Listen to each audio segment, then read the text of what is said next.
Lotion, cream, snow, সাবান, lipstick, body spray, Saint ব্যবহার করা কি হারাম? সৌন্দর্যের জন্য ইসলামী শরীয়তের মধ্যে যেটা অনুমোদন দেওয়া আছে সেটা করতে কোনো ধরনের বাধা নেই। যদি কেউ সৌন্দর্যের উপকরণগুলো ব্যবহার করেন আর সেটাতে ইসলামী শরীয়তের নিষিদ্ধ কোনো বিষয় না থাকে, যেমন লোশন, ক্রিম, স্নো, সাবান, লিপস্টিক, বডি স্প্রে, সেন্ট, এগুলো ব্যবহার করতে পারবেন। এগুলো হারাম বা নিষিদ্ধ বিষয় নয়।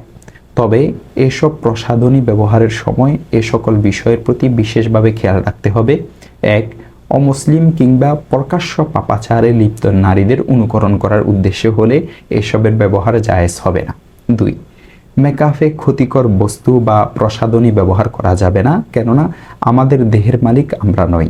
তিন, অতিরিক্ত রূপচর্চা করা যাবে না, কেননা অতিরিক্ত রূপচর্চা হয়তো ত্বকের ক্ষতি করে কিংবা অপচয়ের সীমায় পড়ে। চার, যে সমস্ত প্রসাধনী হালাল বস্তু দ্বারা তৈরি সেগুলোর ব্যবহার জায়েজ, যেমন সাধারণ মেকআপ, ক্রিম, লিপস্টিক ইত্যাদি।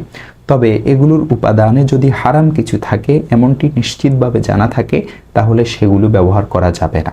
পাঁচ, যে সমস্ত সাজ সামগ্রীতে অ্যালকোহল ব্যবহার করা হয় সেগুলো যদি আঙ্গুর বা কিশমিশের তৈরি না হয় এবং নেশার পরিমাণে না পৌঁছে তাহলে ইমাম আবু হানিফা রহমতুল্লাহি আলাইহির মতানুযায়ী তা ব্যবহার করা জায়েজ। আর যদি আঙ্গুর বা কিশমিশের তৈরি হয় তাহলে সামান্য পরিমাণ ব্যবহার করাও জায়েজ নয়।